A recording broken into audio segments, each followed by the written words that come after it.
Hey, welcome back, everyone. Tom here from Park Avenue Trading, your chief dealer, keeping you sane in insane markets. And this is the weekly update. It is March 9th, 2025, 10:43 in the morning. We're going to start off with good old dollar yen.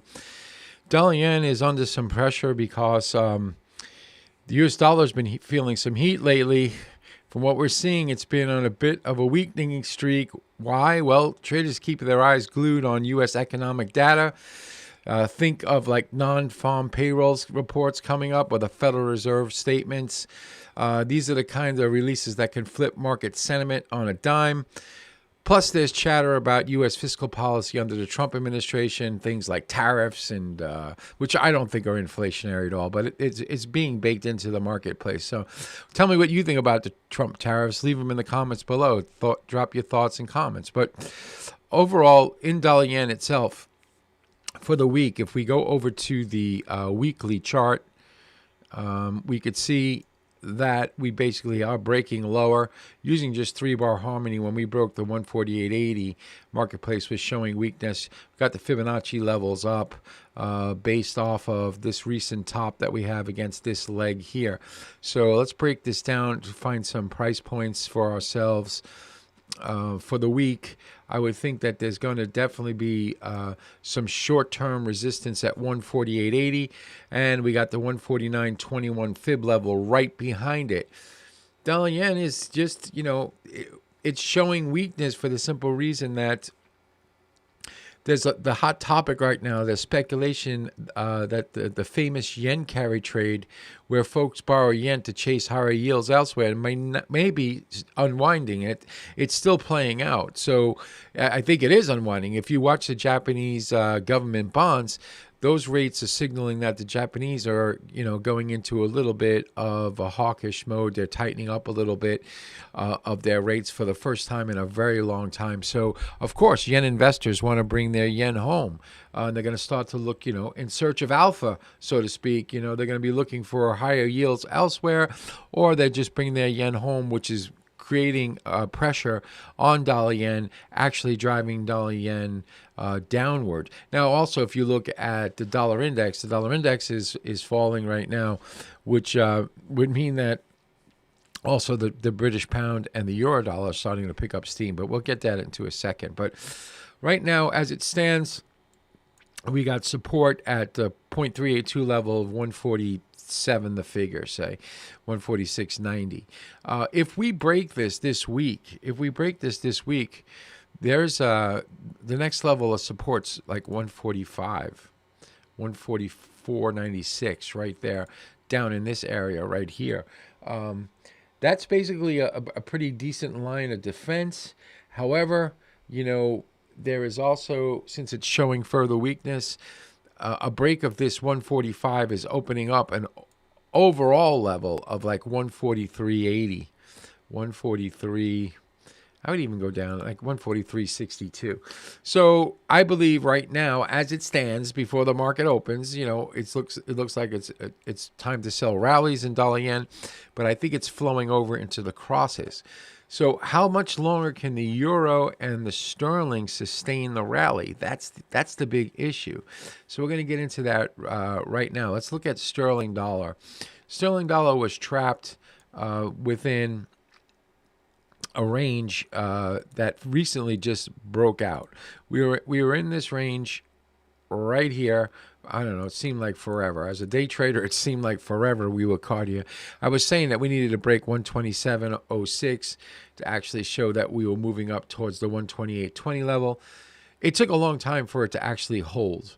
So this is a 6-hour chart. You could see that we popped it here, came back down. The queen said no, popped back up again here, and then small retrace before the marketplace actually started breaking higher. But for me, cable is under, I think that cable's capped right now. If I have to look at it, let me get some levels. Cable, I believe we could get a run up to 131, say 50, 131.50. And there I think that it's basically going to meet some solid resistance and drive the marketplace back down between these two levels. I believe that right now, as it stands technically right now, we should be trading within these two ranges right now. So we got the 131.50 level. Above that is massive resistance at 133. It all depends on, like, you know, what's going on as far as Europe and that damn Ukraine war. That damn war, you know, is messing us up. So let me see if we could see where we got. We got to have a lot of sharks up over here in this level right now, short term.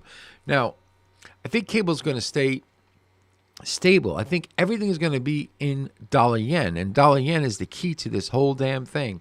So we got to really patiently watch dollar yen, and also always come back to my daily analysis because I give you the points during the day. You know, right now this is projections, right? So we as things develop, we got to pay attention to it. But right now cable is slightly bid. I think it's going to have some resistance at 130 and definitely at 130, 150, where it will you know, I hate keep saying that word basically. I mean, I got to come up with a different word, a synonym to basically. But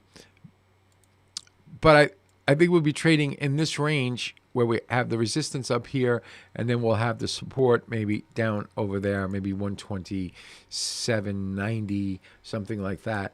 And again, it's all you know, dollar yen driven, and we're going to be getting into, of course, sterling yen next, which is I love trading sterling yen. That's like the one I focus on mostly during the day. The opportunities in sterling yen, and of course euro yen. Cable. So cable, we definitely have support for the week at 127, say 07 now. We got resistance at 130, 150. And we're going to move on to good old sterling yen. All right, sterling yen. All right, this has been whipsaw, man. I mean, there were chances to make 100 points twice in a day. I mean, it was wild, and it's still going to continue to be wild. So let me get some points for that. Come back. All right, so sterling yen, I'm just looking at the weekly chart, so we could look at 3-bar harmony. So this week is opening up. We have 1, 2, 3. We need to get over really 193.12. There's going to be some resistance up there. And then we got resistance followed right behind it during the week at 194.32. Ultimate resistance in this thing is right now 195.70. 190. I would even go to 196. 195.95. Let me go up here. 195. Close enough. 196.08. So let's jam down to the 6-hour chart. Get those levels so we could see them a little bit clearer. Again, this is all going to depend on dollar yen. And if dollar yen dumps and cable stays basically stable, where it's not really rallying that up, which I don't really expect. I really expect dollar yen to be the front runner, where the dollar is getting weaker against the yen, but cable kind of stays the same or slightly higher. I think there's going to be monster resistance at 193. If it could spike up to that level, I think it's a good level to sell. We did hit a weekly target at 187.57. So the cycle was complete. Now we're going to see whether or not it's actually shifting gears. According to 3-bar harmony, it's saying that it's kind of bid right now. So it's a kind of, how I look at it was I look at the resistance levels up top, and I'll look to sell or look to see what price action is up there. But I still think that sterling yen is slightly offered. That's how I would consider it. So I'd be looking to sell rallies at certain points. So once again, just please make sure that you come on over to my daily stuff, because I put the price points for the day based off of what the marketplace has been doing, because the market is the ultimate judge, jury, and executioner for sure. Let's go over to euro yen. Euro yen is the same situation as sterling yen. It's got resistance at 162.70. I'll put that up over there. 162.68 is close enough. There's a big resistance up at 162.68 on the week. If we go over to the weekly, we're going to find the same thing that we're seeing in sterling yen. And a massive move up from last week. 1, 2, 3. We spiked the top of the 3-bar harmony and came off. So now this week is going to be opening up. We got 1, 2, 3. We got to get over, 161.34, but it's got that resistance right here at 162.68. And another one, if I go to this high bars close right there, 164.56. Right now as it stands, it's got to hold like 158 to like really show any type, to show that it's trying to get back up to that 164.56. So I'll put a line there. Hang on here. For the week, I should have done that on the sterling dollar too. I say 158, say 158, say 10. Ooh, 158. 10. That's the level it's got to hold this week. If this thing turns down, we're going to be attempting this low again. So that's what I got for you guys. What's driving all this? Well, the usual suspects: interest rates, GDP growth, inflation, central bank moves, and of course, those geopolitical headlines that keep us on our toes. Right now, traders are navigating some choppy waters. Technical levels, I just gave them to you. U.S. dollar, yen testing really testing lower levels, and there's risk sentiment is calling the shots for the short-term moves. Make sure for the full scoop, you want to keep checking up our daily analysis, where we go over the points of resistance and support for the day so that we can come in and try to make 80, 90, 100 pips or perhaps more. So please, if you like what you see, like and subscribe. Don't forget to ring the bell. Head on over to Park Avenue Trading. Get yourself a free ebook, and I'll see you in the next one. And remember, always enjoy the party, but dance near the door. Cheers.